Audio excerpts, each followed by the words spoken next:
Ted entered the house with hopes of finally seeking refuge from the unbearable street heat within the cool walls.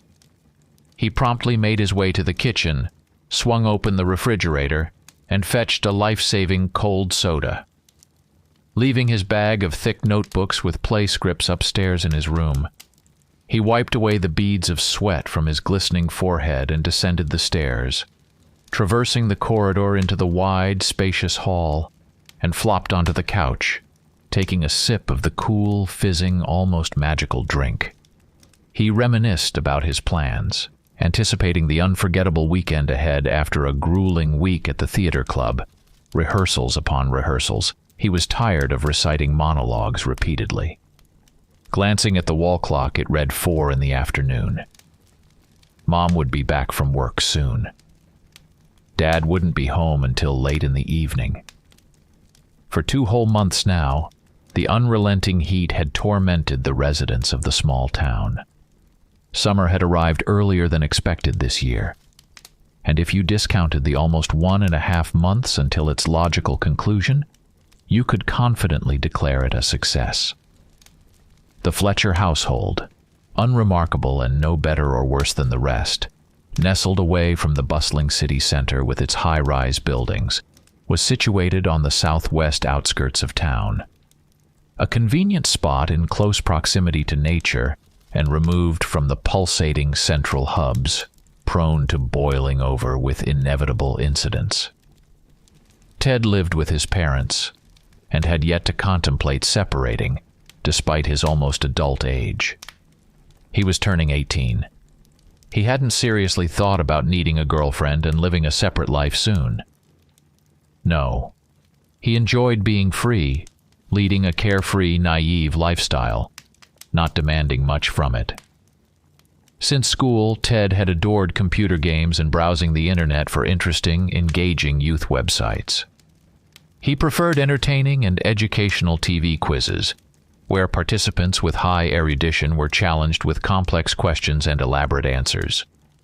Right now, after the theater club, seeking refuge from the heat, inhaling freedom deeply, he caught the latest episode of his favorite show by turning on the television and flicking through channels. His mood lifted even more.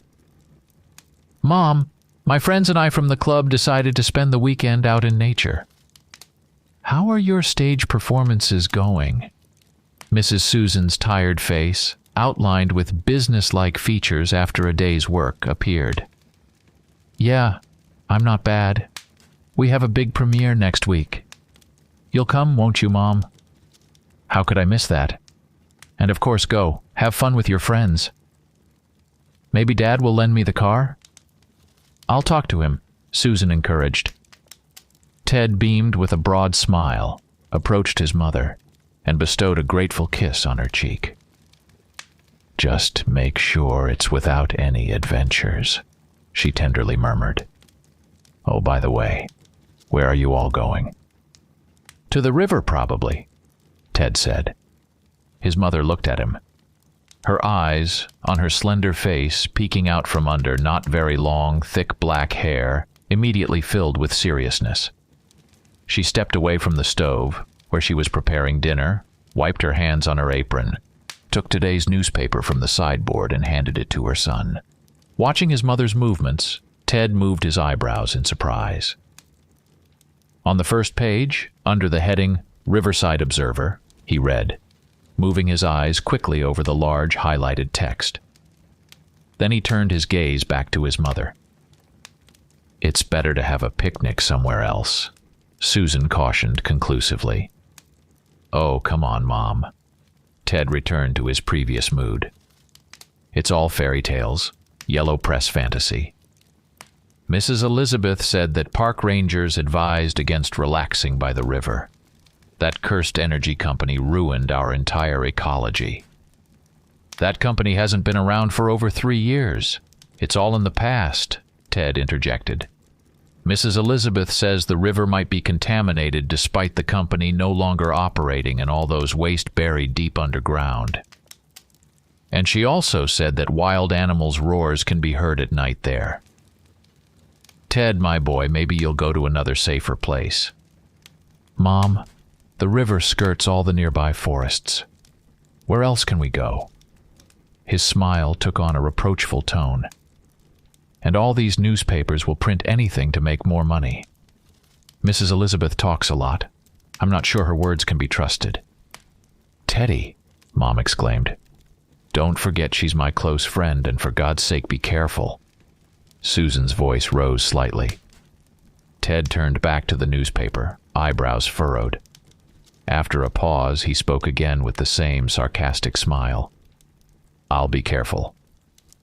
How many times does a person need to get burned before stepping onto the right, correct path, which, being the only one, will lead to the fulfillment of all the hidden desires in the subconscious? Dreams that, splashing out and skillfully intertwining with reality, make the heart race pleasantly and rejoice in everything around. Sometimes, to achieve a certain desired goal, one needs to spend half a lifetime, or even a whole life. It happens that fate is incredibly benevolent to you and allows you to get what you've been searching for so long right away. But then there are these so-called changes, when at a certain moment a person closes their eyes to their future, and the futurist living within gives way to an involuntary realist. So what of all this can be classified as normal, an object of sane views and morals? The first, the second, the third, or maybe all options at once. Everyone thinks and reasons in their own way, choosing just one thing. But invariably, at the same time, driving through the creaky, grinding gears of the mind all other milestones. In Ted's mind, the creaky mechanism was still at rest and not ready for work, the beginning of which would signify a leap into a greater life. On the night before the trip, Ted, as usual, stayed up late on his computer. Navigating the vast expanses of the global network, amidst numerous open chat windows, he accidentally clicked on a headline leading to the hot news page. Before his eyes appeared the very introduction to the article his mother had been reading. The guy irritably looked away, then sighed, and without any interest scrolled down, causing line after line, paragraph after paragraph to appear until he reached the end of the text. The article provided a complete description of the genesis, progression, and downfall of the ominous private energy company that illegally disposed of industrial waste. Scandals, lawsuits, ultimately millions in damages, and the company's closure. However, the article concealed some of the nomenclature of these very toxic substances used for recycling secondary materials and which were once stored in the institution's warehouse. Ted's attention was focused on the citizens' call not to approach the burial site, on specialists conducting a full survey of the surrounding area, and on the possible reburial of containers with hazardous contents if necessary. His reading was interrupted by a shadow flickering outside the window. He rose from the computer, walked over, leaned on the windowsill. The huge moon, peering through the branches of the trees growing near the house, silvered the merging darkness. After gazing for a while at the night landscape presented in indistinct tones, taking a gulp of pleasant, cool air, Ted closed the open window of the second floor. Police officer Eric Morgan, investigating a series of mysterious savage murders, followed the duty nurse into the hospital room of the only surviving victim and witness of the crimes. Before him, as he expected to see, lying in the bed, already conscious after undergoing surgery, was 19-year-old Amanda Foster. The man averted his gaze from the injured girl, nodded to the nurse in gratitude, and she quietly left. Eric approached the bed, sat on the nearby chair, and after a pause spoke softly. "Amanda." The girl slowly opened her eyes. Her tired, pained gaze fell on the man. "I'm from the police. How do you feel? Are you able to talk? Can you tell me what happened?" he said calmly and evenly, not taking his eyes off her. Amanda, her weakness evident from head to toe, spoke softly. "After what I tell you, they'll put me in a psychiatric clinic." You won't be put anywhere, I promise. Everything will be fine." The man's voice sounded soft and confident. She smiled gratefully, then tears welled up in her eyes. Sobs interrupted her speech. At first I didn't understand where it came from, but later we realized that it was him. Now calm down, dear." Eric touched her hand. "There's no need to delve into the details. Just describe the killer. His face, appearance, age. If you remember, of course." The girl looked at the man again. She collected her thoughts and slowly began her story. Upon its completion, the police officer felt an internal discomfort from the lost confidence. On that day, after lunch, Ted Fletcher, along with other actors from the theater club, pulled up in an old pickup truck to her house at the agreed-upon time. Smiling, Amanda came out onto the street, dragging along 2 backpacks, one personal and the other with shared kitchen supplies that the guys had gathered together. Ted and his friend Lucas stepped out of the car, greeted Amanda, and helped her load her belongings into the trunk along with the other bags of personal clothing for each of the trip participants. Ted gallantly opened the rear door for Amanda, and upon hearing words of gratitude, he smiled in a businesslike manner, nodding in response. Those sitting inside crowded around, welcoming the actress with joyful greetings and hugs. Ted took the wheel, started the car, and they set off on their journey. "Listen," said Lucas, settled on the front seat to the right, holding a cigarette in one hand and constantly flicking ash out the open window, and an open beer can from the glove compartment in the other. "Have you heard anything about that energy company that got shut down? I heard from my uncle that it was all just a cover. Behind the scenes, there was actually a secret laboratory." Ted glanced at him and involuntarily smiled, seeing how his companion almost choked on a hearty sip from the can when the car wheels hit the small potholes in the asphalt. Laughter erupted from the back. "You're gonna spray the windshield with your spit?" "Yeah, thanks." Lucas tossed the empty can out the window. He was the tallest in the group, and, in addition, the skinniest of them all. Added to his mood-lifting appearance was his knack for humor, a walking anecdote. His humor was resourceful for any occasion, even though he often received reprimands from the director for improvising. However, sometimes his improvisations were actually good and very witty. That's why everyone in the troupe loved him. Now he was carefully and hastily trying to wipe beer drops off his colorful short-sleeved shirt, saying, "Ted, why are you so hard on me? Am I annoying you?" "It's not me, it's the road. There are a lot of potholes ahead," the guy behind the wheel said. "Let's assume I believe you." What was I talking about? Oh yeah. This company was hiding that they were experimenting on animals in their lab. Lucas continued his story. "You're not familiar with Mrs. Elizabeth, Lucas?" Ted suddenly interjected. "What? Mrs. Elizabeth, the baker's wife?" Lucas didn't understand. "No, it's not her. Just forget it. Keep telling your story. Everyone's listening to you attentively," Ted said sarcastically. "Listen, Lucas," Harry Parker's voice came from the back. "What did they dump in the river?" "That's the interesting part. My uncle said that nobody intentionally dumped anything into the river. When the company got shut down, the employees buried all the experiments, developing medicines, dead animals, all the waste, somewhere nearby, and somehow supposedly contaminated the area," Lucas clarified. "This is terrible. The river's dirty, and I'm not going to swim there. I want to warn you right away. And I won't let those cute nymphs go there either."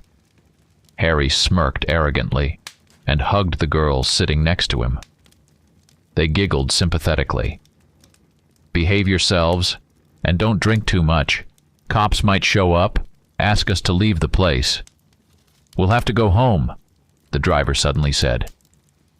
"You're a pessimist, Ted." Harry blurted out. "We can always find another place. And if we can't, we'll find the optimal solution. We'll camp right on the road, but no one will ruin our weekend." The interior of the car was filled with laughter. "Great plan. I can hardly wait," Ted sarcastically replied, adjusting the rearview mirror. It was about an hour's drive from the city to the depths of the surrounding forest. None of the passengers, nor the driver, could boast of frequently putting off all business and heading into nature. And the contaminated river was well known to the residents of the nearby areas, although it didn't have a clear name and was inconspicuous and small. Ted turned onto a wide trail, occasionally traversed by other occasional visitors and tourists. It practically led to the river itself, and the guy had been here before when he went with his father. The further the car moved into the depths of the green walls, the more impressive and wild the forest corridor seemed, exuding the pleasant damp scent of summer and the refreshing coolness that saved from the heat. Soon the trail disappeared, announcing a green dead end and turning into a wide clearing. "I don't see any contaminated zone here. I've heard a lot about these places. But what I see is just a regular forest. Maybe all these warnings are just to deter poachers," Lucas asked, nervously laughing after his statement. "Either way, we've arrived," Harry mused, scanning the treetops and dense, seemingly almost impassable thickets. Ted got out of the car and surveyed the clearing. "Perfect. This is where we'll set up our tents." "Indeed a suitable spot," he heard Lauren's voice behind him, as she linked her arm with his. "It's a shame we don't get to gather with our group like this more often." "Exactly," Ted said. At that moment, he suddenly thought that Lauren sympathized with him more than with others. And from this, his heart raced with joy. After all, even on stage, when he looked at her among other actresses, he often had the same thought, that only she could bring him happiness or unbearable sorrow. Sometimes it seemed to him that she paid more attention to other guys in the acting troupe. But, on the other hand, Lauren rarely could casually take someone's hand or hug them like this. Such behavior from her was only observed towards the closest friends of the opposite sex. Amanda and Emily, whose voices were now a little further away and occasionally dissolved into ringing laughter in response to Harry and Lucas's jokes, were much simpler than Lauren. Although in beauty and intelligence they were not inferior to her and secretly drove many actors crazy, dreaming of winning the favor of these girls. Harry Parker was about the same height as Ted, and both of them from their group liked one girl, Lauren. Parker tried in every way to present himself to the girl in the best light, courted her, gave her gifts, repeatedly invited her to the movies. But for now, she mostly maintained a neutral position. She didn't promise anything, but she didn't reject his courtship either. Harry really wanted to date her. He took care of himself. He constantly worked on his body shape, dedicated himself to sports training, and the gym was his second home, where he achieved great results. Furthermore, he often frequented hair salons, ensuring that his overgrown hair did not detract from his appearance of courage and 100% belonging to a true athlete. Now, as he helped to retrieve everything necessary for the picnic from the car, he kept glancing at Lauren whenever he had the chance. But the girl didn't leave this attention unreciprocated, and at one beautiful moment slipped away, moving towards Ted. At that moment, Lucas lay down on the grass and began to watch the rare clouds in the sky. "How long are you planning to laze around?" Amanda addressed him.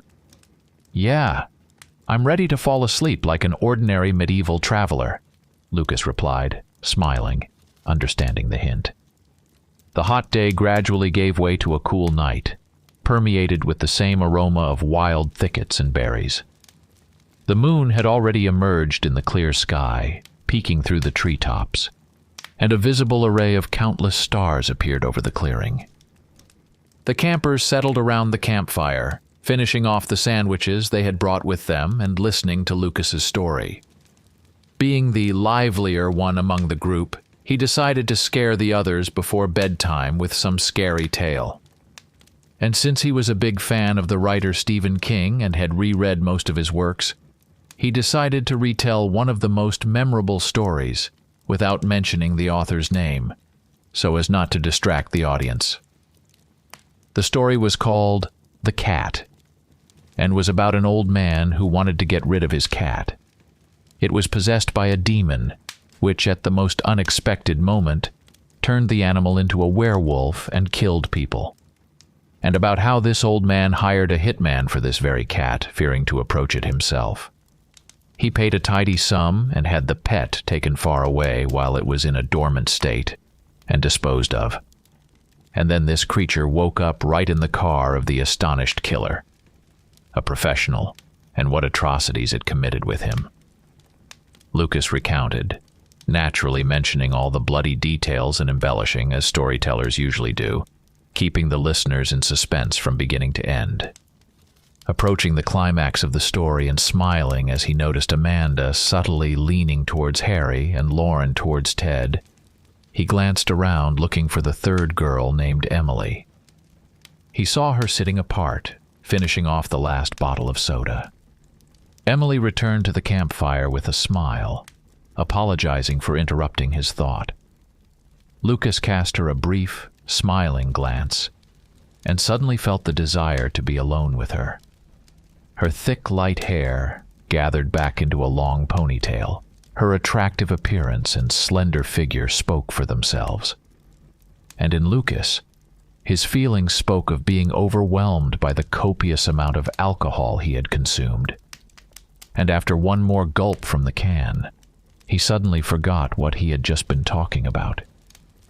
Licking his lips several times and scratching his nose, he guiltily asked, "What was I talking about?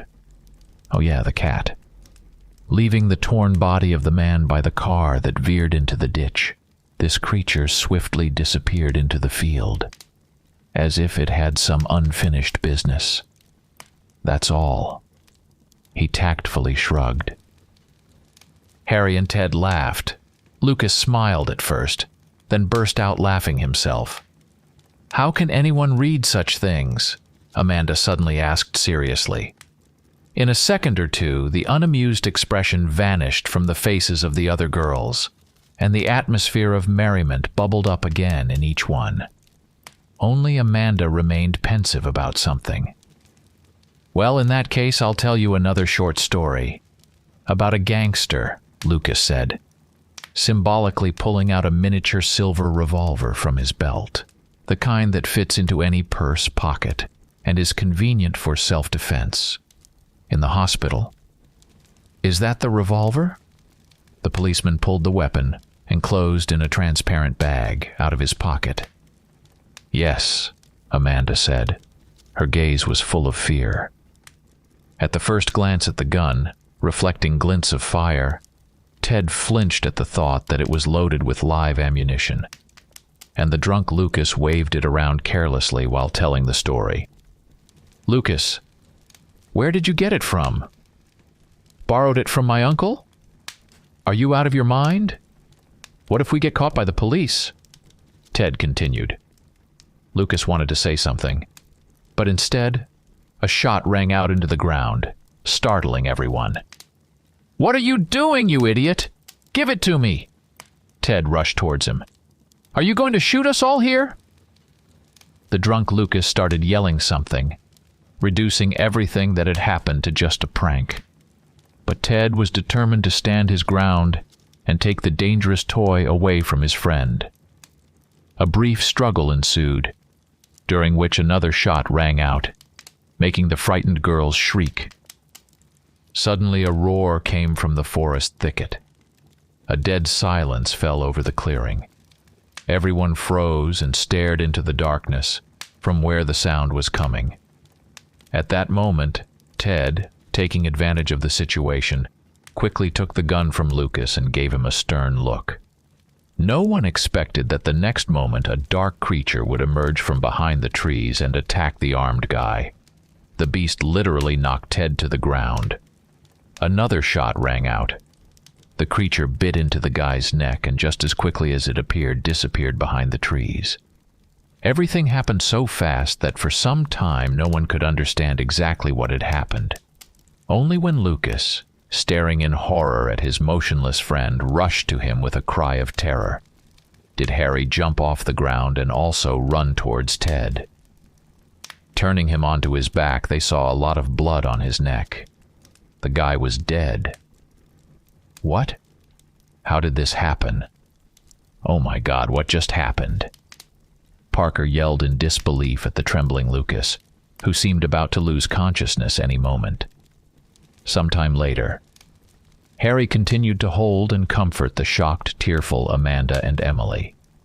Lauren sat by one of the tents, sobbing, covering her face with her palms. It all happened so fast. Lucas quietly repeated, sitting by the campfire, leaning his hands on his knees and rocking back and forth. What will happen to us? What now? We need to leave, and as soon as possible. Harry abruptly interrupted his whimpering. Lucas nodded and, frowning, closed his eyes. We need to get Ted's body into the car now, take him home and tell his parents everything. Lauren's indifferent voice came from afar. It's the only right decision. You're out of your mind, Lucas yelled. They'll kill us. I brought the weapon here, and if they find out, do you think Ted's parents will believe us that a beast attacked their son? They'll... What do you suggest? Harry reproached him. We need to leave the body here. Or better yet, throw it in the river, along with the weapon, and then report Ted missing to the police. Upon hearing this, Harry flew into a rage and lunged at him, pushing him onto his back and holding a clenched fist over him. Emily rushed after him. Harry, stop it, please. Fighting won't solve anything right now. Please stop. Please, she begged, shaking him by the shoulders from behind. He looked disdainfully into Lucas's eyes, still keeping his fist ready. In those very eyes of the once joker and life of the party, who had recently entertained his friends by the campfire with tall tales, now read fear, despair, and weakness. And when tears involuntarily rolled down those eyes, Harry's anger subsided slightly, and he let go of his friend, though still pushing him away with some disgust. We'll take Ted home and then we'll see what happens next. No. Lucas is right. We can't just ruin our entire future with one move. No one will believe us, Emily said. Harry, Lauren, and Amanda stared at her. We don't even know what will happen. His parents, our own parents, court, jail. We need to simplify everything. Ted won't come back. His life was cut short, but we still have our lives. And while we're discussing this here, we don't know when that beast will attack again, and we're wasting our time. Her words pierced the foggy consciousness of everyone present like a needle. They all, of course, realized that they might not be believed, and that if after the investigation they find bullet casings or the revolver, they might be taken for murderers. The decision was made, and it was simply explained by the primary instinct of self-preservation. At that moment, every member of the group, who set off on what turned into a nightmare vacation, forgot about everything else in the world. About everything, except for this most primal instinct. They decided not to think about what awaited them tomorrow, in a month, a year, 5 years, and even for a while forgot that somewhere nearby, the beast was lurking. When Harry and Lucas dragged Ted's body to the river, they noticed something new, adding fuel to the already burning fire of their criminal thoughts. A police car stood half in the water, half on the shore. The windshield was covered in a web of fine cracks, formed by powerful blows. The side windows were completely smashed. "What's going on here?" Lucas's voice oozed with fear. "I don't know. But I don't think the police who left the vehicle here are hanging around nearby," Harry replied. Sometime later, they returned to the parking spot. "They dumped the body in the river?" The policeman sitting next to Amanda in the hospital clarified. "Yes," the girl replied. "Continue with what happened next," Eric requested. Emily, Amanda, Lauren, Lucas, Harry, they all looked at each other, still disbelieving what had happened with their eyes. "What now?" Amanda asked listlessly. "Now we need to go to the town and report his disappearance to the police, of course, concocting a convincing story that we saw a wild beast," Lucas declared categorically. "And not a word about the weapon." Emily shook her head. Harry approached Amanda and hugged her.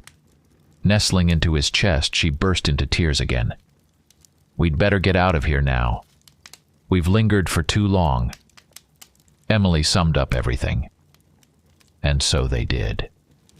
In the darkness of the night, they began to pack up their tents and other belongings.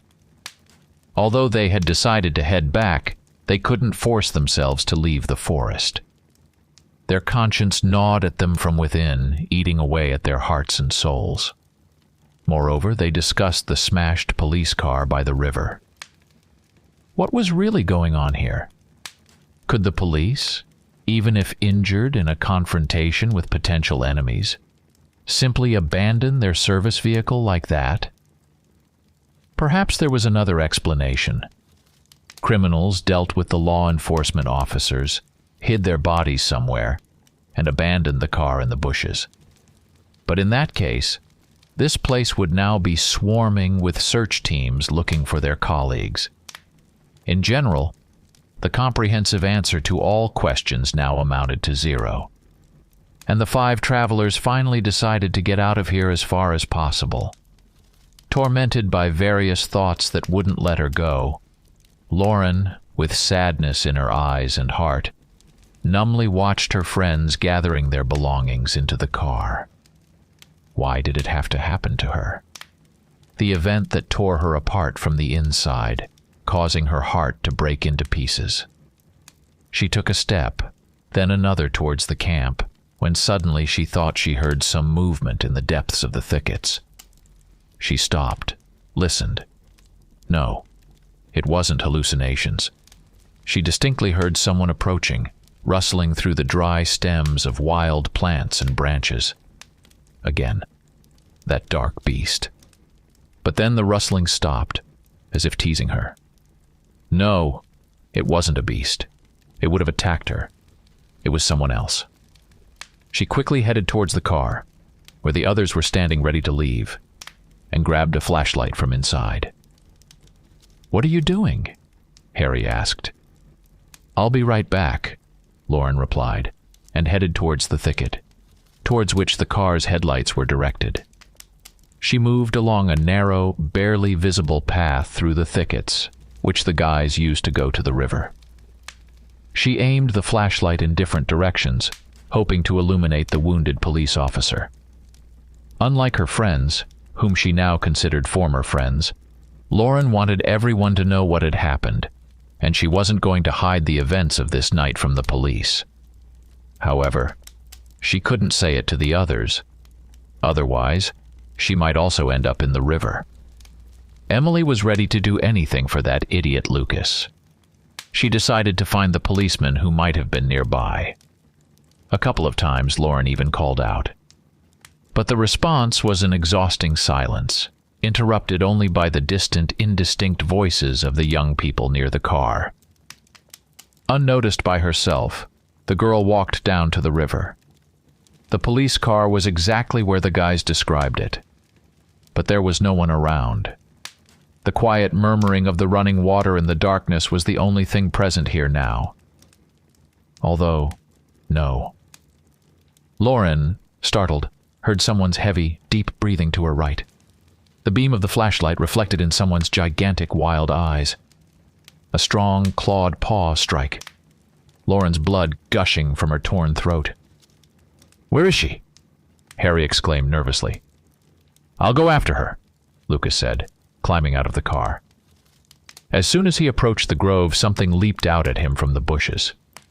Seeing this, Harry sprang out of the car, but then stopped when he realized that his friend was beyond saving. And the indescribably terrifying creature, clenching its blood-stained, unnaturally long fangs, mesmerizingly stared at the guy. The latter recoiled back into the cabin, slammed the door, and, amid the screams of the shocked girls once again, started the car abruptly, turned it around with the same zeal, chased it down the trail back to the main highway. "What? What was that?" Emily exclaimed in hysteria. "I don't know. But it's definitely not an animal. It's something worse, and we need to get out of here." "As far away as possible," Harry nervously replied. "And where did you go?" "Home?" The policeman broke the long pause. "Yeah, home to Ted's." Harry decided on the road to change the plan, and that it was better to blame it on Lucas and the creature in the woods, although Emily was against it. "We drove to the Fletcher house and told Ted's parents about the creature, the deaths of our comrades, the weapon, and the fact that Lucas had brought it," Lauren explained. The car was parked at the house. People flickered in the illuminated windows now and then. In the darkness of the remote surroundings, beyond the reach of the blanket of light pouring from the lantern hanging under the roof of the house, it now dwelled. That same feeling of an impending burden of inevitability of some new event. The smell of fear and anxiety permeated the air here, near the house, as soon as the car pulled up. The neighboring cottages, located from different sides, whose outlines in the darkness resembled gray, towering rocks, seemed to have been deserted for a long time. As usual, people in them either had already gone to bed due to the late hour, or had left for the city for a while. In different parts of the world, sometimes unimaginable, fantastic things happen, witnessing which, a person involuntarily risks ending up in a mental institution. And right now, the story of 3 frightened young people really resembled nonsense that only a lunatic would tell. But nevertheless, David Fletcher, having made his wife sit down and calm down, instructed the young people to tell the truth as it was, no matter how absurd their story might seem. And when Harry finished, Ted's father stood up from his chair and, looking once again at all 3 of them, with a smile that did not hide the seriousness in his eyes, asked, "And now, the truth. What were you drinking?" "David," his wife exclaimed angrily, already through tears. "What?" he burst out in response. Then, regaining his composure, he said, "I'll call the sheriff. Let him sort it out," David declared. "Do you not believe us?" Emily asked weakly. The man gave her a stern look, and she immediately lowered her moist eyes. He grabbed his phone. He was about to dial the number of the police station, but didn't hear a dial tone. "The connection isn't working," he muttered nervously. "When will they fix that damn antenna?"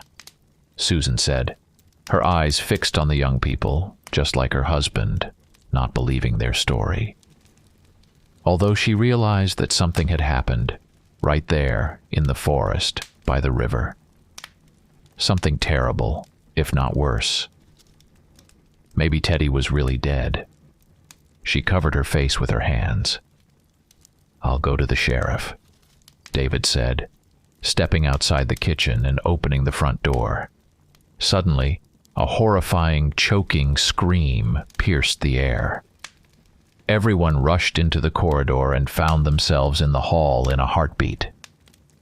Harry's heart pounded like a machine gun when he heard women's screams again and saw ahead the monster. The same one that tore Lucas apart in the forest, and now was here, in the house, next to David Fletcher, convulsing in a pool of his own blood. It was something. Huge, insane, bulging yellow eyes burned with wild rage as they surveyed the people, choosing a new victim. The creature, covered in dense fur, vaguely resembled a human. but calling it human was difficult. What stood before the stunned onlookers was the result of an unimaginable mutation of a huge dog or wolf. The skin on the creature's body looked tough and black. Where there was no skin and fur, everything was covered in meaty, uneven lumps of dried blood and protruding tendons. The head, or rather its upper half, was gigantic in proportion to a human's. It was covered in dead, sagging skin, forming dreadful folds on the temples. Long, yellow upper and lower fangs protruded from the visible gums of its mouth like sharp spikes. The other teeth, visible in the animal's grimace, resembled thick, long needles that converged in the mouth, leaving gaps between them. The creature's paws were one continuous undulating tumor, each merging into 3 thick fingers with sharp black claws. Its legs, similar in appearance but longer and comparatively bulkier, supported all this horror. They ended in a foot with 4 huge protrusions, each adorned with equally disgusting curled claws. The creature moved like a human, on 2 hind legs. Large animal nostrils pulsed, repeatedly inhaling the air. In height, the creature exceeded an adult human. The monster, slightly hunched over, approached slowly, blinking its eyes from time to time and emitting long, blood-curdling sounds. They began with a hiss and turned into a guttural moan and roar. "What is this? Oh God, what is this?" Susan, choking back tears and clutching the girls to herself, repeated. The intruder, as if hypnotizing, shifted its gaze from one terrified, petrified face to another. At the same time, it moved its disgustingly large jaws smoothly. "Teddy!" Amanda exclaimed. "Teddy, can you hear me?" Everyone in the room stared at her in confusion. "Why did you assume it was him?" the policeman asked, squinting. "Because only now did I notice the dirty silver bracelet on the creature's right paw, which Ted never parted with. Neither at the theater club nor at home," the girl replied. "It was him. I know." Then Harry rushed back to the kitchen and, finding a huge cleaver on the table, returned. He shielded the woman, assuming a defensive stance, and threatening the beast with the cold weapon, shouted, trying to hide his fear behind anger. "Don't come any closer, you monster." The monster paused. Wild, predatory fire blazed in its physiognomy. Copious saliva dripped from its fangs onto the floor. The room was increasingly filled with the acrid smell of toxins, chemicals, and decay. Susan, taking cautious steps and never taking her eyes off the distracted creature due to Harry's antics, began to retreat towards the stairs. Meanwhile, the guy, gripping the knife handle tightly in his hand and constantly wiping away the sweat stinging his eyes, had now turned into a wild, raging animal inside. He was ready to rush into battle at any moment. Finally, his patience snapped, and muttering, "Goodbye, Ted," he agilely lunged at the enemy, swinging the chopping tool. But as if anticipating his action, the beast thrust its paw forward. The cleaver fell to the floor with a metallic clang. Then immediately, Harry's head rolled across the floor, hitting the bottom wooden step right at Susan's feet, who screamed at the top of her lungs and ran up the stairs. Emily, on the other hand, without realizing her actions anymore, rushed to the door after the splatter of bloody droplets, splashing her from head to toe. "Emily, be careful! Watch out!" Amanda screamed, seeing how the creature caught up with her best friend with one giant leap and afterwards tore her apart. After about 3 minutes, which felt like hours, Amanda, standing motionless and pale as chalk, saw the creature detach itself from the mutilated body, licking its long, agile tongue over its red fangs. The gaze of its ugly, glowing, still hungry eyes, devoid of anything positive, fell on the last remaining victim. The menacing new snarl spoke of a new imminent leap that would put an end to all this bloody event. The girl stood there, unable to move or avert her gaze, pouring a doomed look at the hellspawn and already mentally bidding farewell to life. Although at that moment, she could hardly think of anything at all. The thunderous gunshot made her flinch. When she saw the creature collapse on the floor next to the deceased Emily, Amanda, now awakened from the trance, turned towards the stairs. At its base stood Susan, holding a weapon with a smoking barrel in her hands. "Die, monster," the woman murmured, pulling the trigger. The ejected bullet casing clattered to the floor. The woman slowly, step by step, as if fearing that any loud noise might revive the monster, approached Amanda and embraced her with one hand. The motionless, terrifying enemy now resembled an overturned werewolf dummy from fantasy movies. Susan released the girl from her embrace, approached the sprawled creature and delivered a final shot to its repulsive face, whose fiery eyes still stared motionless at the ceiling. Now, calmly, the woman returned to Amanda, who was still on the verge of fainting. Triumphantly, she took her by the hand and led her to the door. As soon as they stepped outside and took in a breath of fresh air, the girl, slowly but stuttering, looked at the disheveled hair and pale face of her savior and asked, "What are we going to do now?" Susan, after thinking for a moment, couldn't find anything to say, so she hugged Amanda tightly, dropping the weapon to the ground. A couple of seconds passed, and Amanda felt a lightning bolt of pain shoot through her left side, knocking her off her feet. She had no strength left to scream, and her silent cries spilled out in a new wave of warm tears. Crawling forward, grabbing the weapon, she looked back when Mrs. Susan's long scream stopped. At the door, dropping to all fours, the same unvanquished predatory beast sank its huge fangs into her flesh, tearing it apart with a crunch. Amanda gathered her last strength and began to shoot accurately, jerking the clicking bolt and pulling the trigger, straight into the vile head and torso. After a few minutes, following a powerful barrage of shots, the creature, blood spraying in all directions, disappeared into the doorway. Then inside, there was one final, almost deathly, beastly cry. Amanda gritted her teeth and, tossing the weapon aside, burst into loud sobs. Strips of bloody skin hung from her torn thigh. She lost consciousness. But before that, she heard the approaching sirens. For a couple of minutes, the girl silently looked at the police officer, indicating by this that she had finished her story and waiting for his reaction. Eric, lost in thought, averted his gaze. Then, with professional calmness, he reached into his pocket, pulled out the bracelet, and asked, "Is this it?" "Yes," the girl replied in the same weak voice. "Oh, by the way, did you find the body?" "The monster?" the policeman interrupted her. She nodded.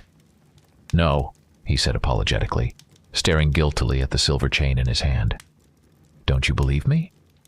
Her smile was more of a pleading grimace. "Rest, Amanda. You need to regain your strength." "Thank you. Rest and don't think about anything," he said, as he slowly got up from his chair and headed for the door. "Don't you believe me?" she repeated word for word, raising her voice. Eric stopped. He turned around and succinctly stated, "I believe you." He paused and repeated, nodding slightly, "I believe you." After all, we found the remains of police officers not far from their car, the same one that crashed into the river. According to our experts, they were attacked by some enraged predatory animal. It happened before you even entered the forest. But now I have a new version to consider. So everything's fine. Thanks again. He smiled and left the room. This case was never solved.